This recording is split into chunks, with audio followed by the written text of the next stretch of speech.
Tenin'aina, fandarana famakiana tenin'Andriamanitra. Arahinao eto amin'ny Ekiradio isan'andro amin'ny 12 ora sasany atoandro. Parole de vie, lecture de la Bible, tous les jours sur Ekiradio à 12h30. Wort des Lebens, jeden Tag eine biblische Lektüre um 12:30 Uhr im Ekiradio. Iarahanao amin'ny rahavavy aina. Tenin'aina, teny mahavelona.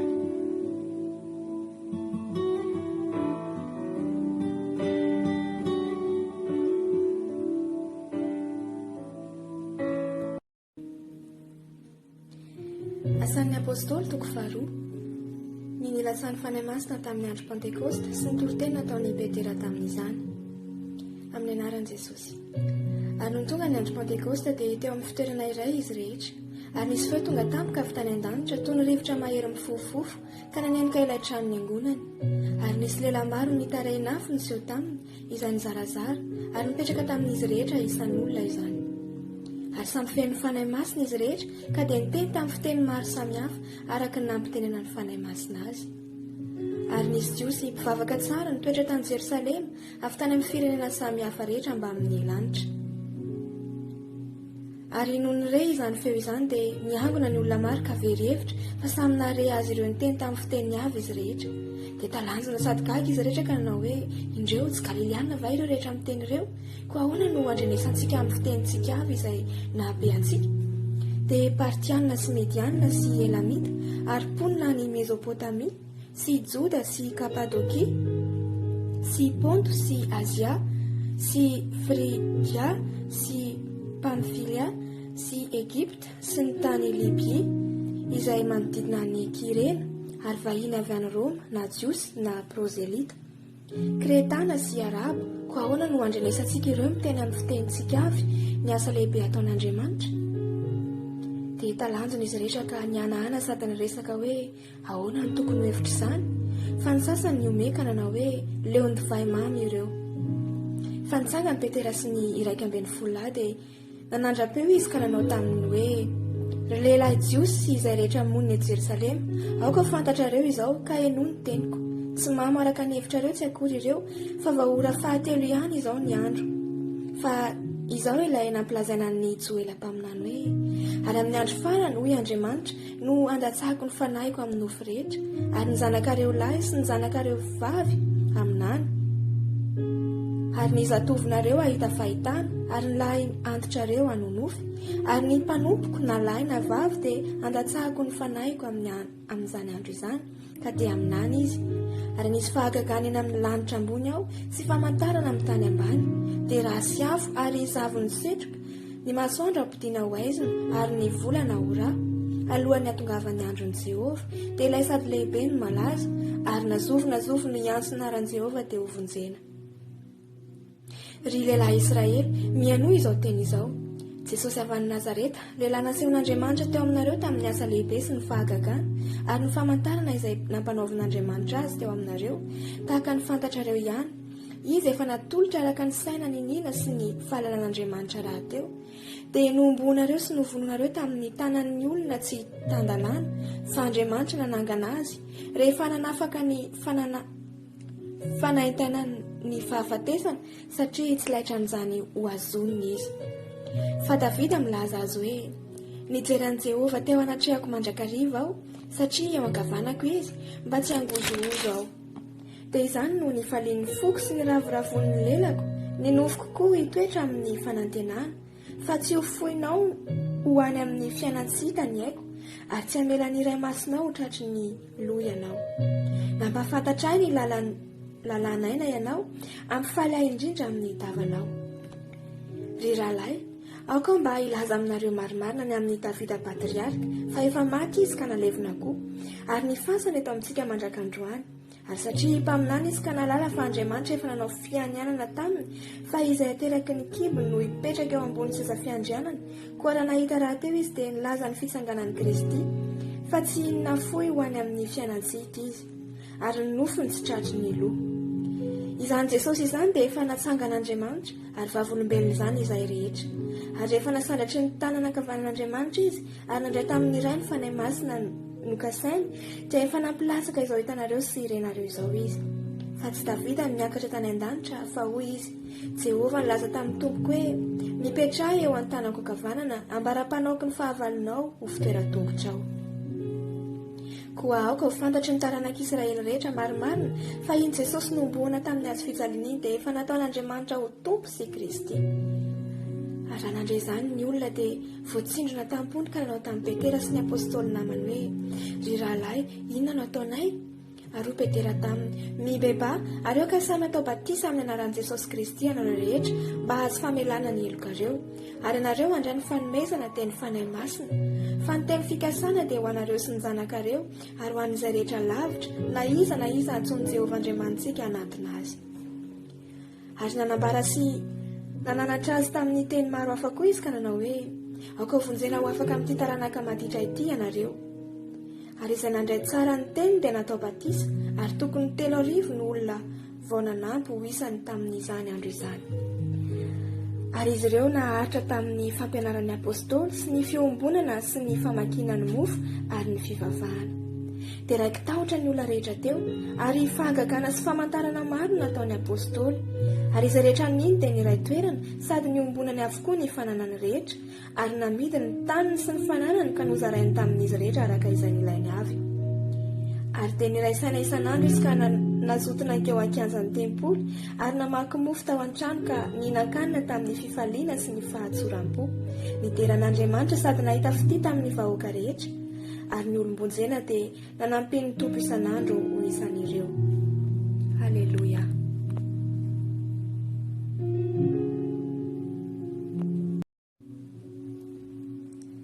L'acte des apôtres, chapitre 2, effusion du Saint-Esprit, le jour de la Pentecôte, discours de Pierre et conversion de 3000 personnes, les premiers chrétiens, au nom de Jésus. Le jour de la Pentecôte, ils étaient tous ensemble dans le même lieu. Tout à coup, il vint du ciel un bruit comme celui d'un vent impétueux, et il remplit toute la maison où ils étaient assis. Des langues, semblables à des langues de feu, leur apparurent séparées les unes des autres, et se posèrent sur chacun d'eux. Et ils furent tous remplis du Saint-Esprit et se mirent à parler en d'autres langues, selon que l'Esprit leur donnait de s'exprimer.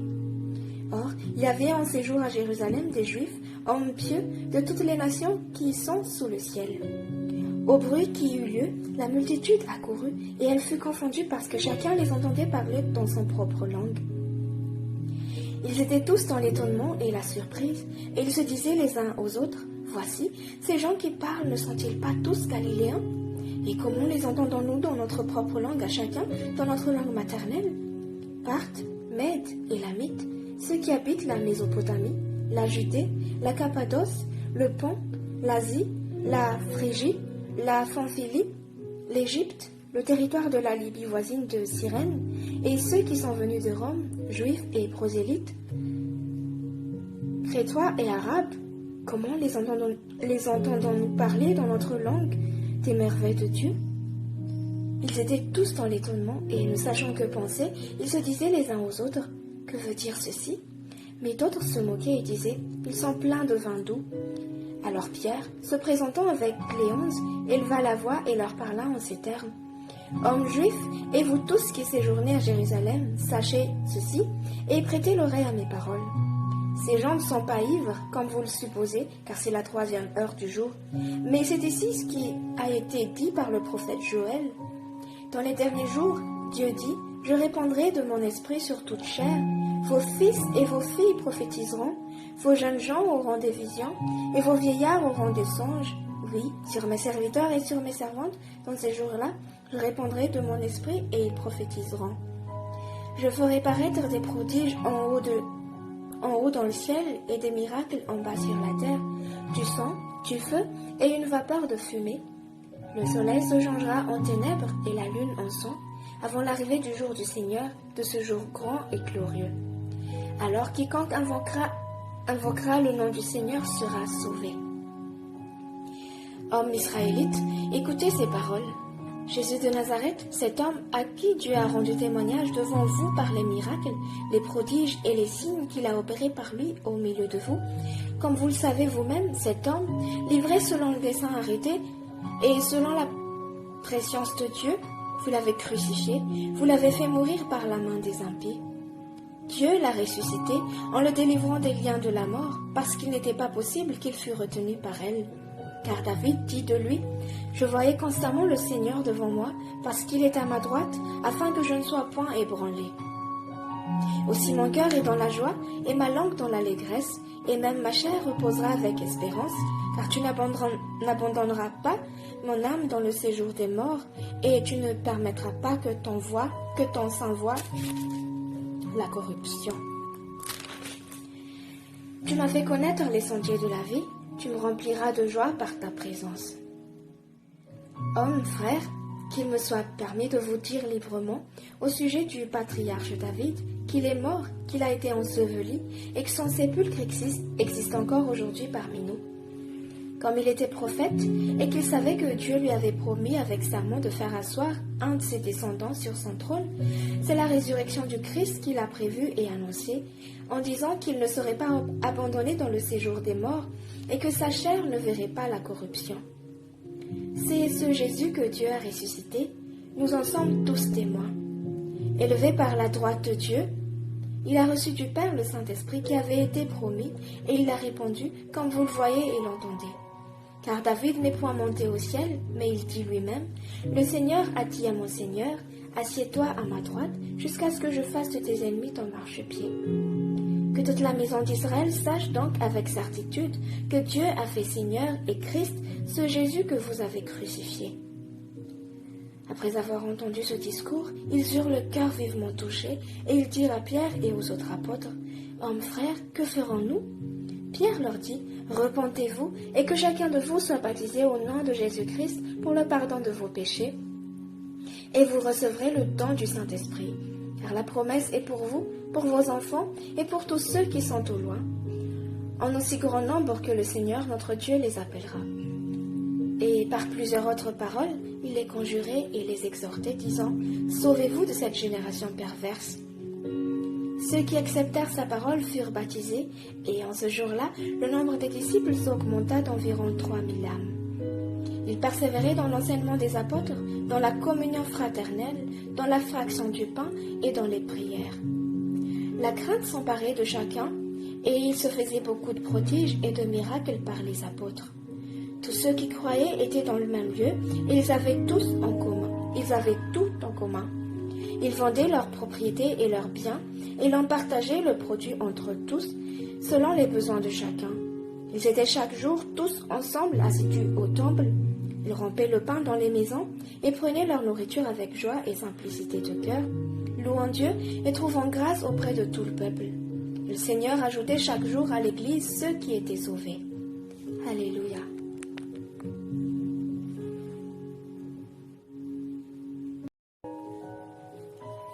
Die Apostelgeschichte Kapitel 2 Im Namen Jesus.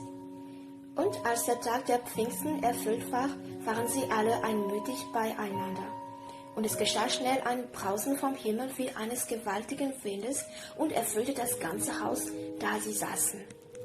Und es erschienen ihnen Zungen zerteilt wie von Feuer, und er setzte sich auf einen jeglichen unter ihnen. Und sie wurden alle voll des Heiligen Geistes und fingen an zu predigen mit anderen Zungen, nachdem der Geist ihnen gab, auszusprechen. Es waren aber Juden zu Jerusalem wohnend, die waren gottesfürchtige Männer aus allerlei Volk, da unter dem Himmel ist. Da nun diese Stimme geschah, kamen die Menge zusammen und wurden bestürzt, denn es hörte ein jeglicher, dass sie mit seiner Sprache redeten. Sie entsetzten sich aber alle, verwunderten sich und sprachen untereinander. Siehe, sind nicht diese alle, die da reden, aus Galiläa? Wie hören wir denn ein jeglicher seine Sprache, darin wir geboren sind? Parther und Meder und Elamiter und die wir wohnen in Mesopotamien und in Judäa und Kappadokien, Pontus und Asien, Phrygien und Pamphylien, Ägypten und an den Enden von Libyen bei Kyrene und Ausländer von Rom, Juden und Judengenossen, Kreter und Araber, wir hören sie mit unseren Zungen die großen Taten Gottes reden. Wie Sie entsetzten sich aber alle und wurden irre und sprachen einer zu dem anderen: Was will das werden? Die anderen aber hatten es ihren Spott und sprachen: Sie sind voll süßen Weins. Da trat Petrus auf mit den Elfen, erhob seine Stimme und redete zu ihnen: Ihr Juden, liebe Männer und alle, die ihr zu Jerusalem wohnet, da sei euch kundgetan und lasset meine Worte zu euren Ohren eingehen. Denn diese sind nicht trunken, wie ihr wähnet, siebenmal es ist die 3. Stunde am Tage, sondern das ist es, was durch den Propheten Joel zuvor gesagt ist.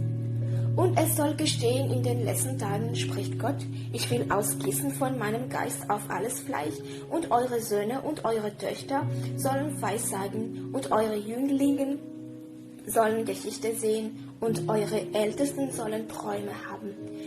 Und auf meine Knechte und auf meine Mägde will ich in denselben Tagen von meinem Geist ausgießen, und sie sollen Weissagen. Und ich will Wunder tun oben im Himmel und Zeichen unten auf Erden, Blut und Feuer und Rauchdampf. Die Sonne soll sich verkehren in Finsternis und der Mond in Blut, ehe denn der große und offenbare Tag des Herrn kommt. Und soll geschehen, wer den Namen des Herrn anrufen wird, der soll selig werden. Ihr Männer von Israel, höret diese Worte. Jesus von Nazareth, den Mann von Gott unter euch mit Taten und Wundern und Zeichen erwiesen, welche Gott durch ihn tat unter euch, wie denn auch ihr selbst wisset. Denselben, nachdem er aus bedachten Rat und Vorsehung Gottes übergeben war, habt ihr genommen durch die Hände der Ungerechten und ihn angeheftet und erwürgt. Denn hat Gott auferweckt und aufgelöst die Schmerzen des Todes, wie es denn unmöglich war, dass er sollte von ihm gehalten werden. Denn David spricht von ihm: Ich habe den Herrn allezeit vorgesetzt vor mein Angesicht, denn er ist an meiner Rechten, auf dass ich nicht bewegt werde. Darum ist mein Herz fröhlich und meine Zunge freut sich, denn auch mein Fleisch wird ruhen in der Hoffnung. Denn du wirst meine Seele nicht dem Tode lassen und nicht zugeben, dass dein Heiliger die Verwesung sehe. Du hast mir kundgetan die Wege des Lebens. Du wirst mich erfüllen mit Freuden vor deinem Angesicht. Ihr Männer, liebe Brüder, lasst mich frei reden zu euch von dem Erzvater David. Er ist gestorben und begraben, und sein Grab ist bei uns bis auf diesen Tag. Da er nun ein Prophet war und wusste, dass ihm Gott verheißen hatte mit einem Eide, dass die Frucht seinen Lenden sollte auf seinen Stuhl sitzen, hatte er zuvor gesehen und geredet von der Auferstehung Christi, dass seine Seele nicht dem Tode gelassen ist und sein Fleisch die Verwesung nicht gesehen hat. Diesen Jesus hat Gott auferweckt, des sind wir alle Zeugen. Nun er durch die Rechte Gottes erhöht ist und empfangen hat die Verheißung des Heiligen Geistes vom Vater, hat er ausgegossen dies, dass ihr seht und höret. Denn David ist nicht gen Himmel gefahren. Er spricht aber: Der Herr hat gesagt zu meinem Herrn: Setze dich zu meiner Rechten, bis dass ich deine Feinde lege zum Schemel deiner Füße. So wissen nun das ganze Haus Israel gewiss, dass Gott diesen Jesus, den ihr gekreuzigt habt, zu einem Herrn und Christus gemacht hat. Da sie aber das hörten, ging es ihnen durch Herz und fragten Petrus und die anderen Apostel: Ihr Männer, was sollen wir tun? Petrus sprach zu ihnen: Tut Buße und lasst sich ein jeglicher taufen auf den Namen Jesu Christi zur Vergebung der Sünden. So werdet ihr empfangen die Gabe des Heiligen Geistes. Denn euer und euer Kinder ist diese Verheißung und aller, die ferne sind, welche Gott, unser Herrn, erzurufen wird. Auch mit vielen anderen Worten bezeugte und ermahnte er: Lasset euch erretten aus diesem verkehrten Geschlecht. Die nun sein Wort gern annahmen, ließen sich taufen und wurden hinzugetan an dem Tage bei 3000 Seelen. Sie blieben aber beständig in der Apostellehre und in der Gemeinschaft und im Brotbrechen und im Gebet. Es kam auch alle Seelen furcht an und geschahen viel Wunder und Zeichen durch die Apostel. Alle aber, die gläubig waren geworden, waren beieinander und hielten alle Dinge gemein. Ihre Güter und Habe verkauften sie und teilten sie aus unter alle, nachdem jedermann Not war. Und sie waren täglich und stets beieinander anmutig im Tempel und brachen das Brot hin und her in Häusern, nahmen die Speise und lobten Gott mit Freuden und einfältigen Herzen und hatten Gnade beim ganzen Volk. Der Herr aber tat hinzu täglich, die da selig wurden, zu den Gemeinden.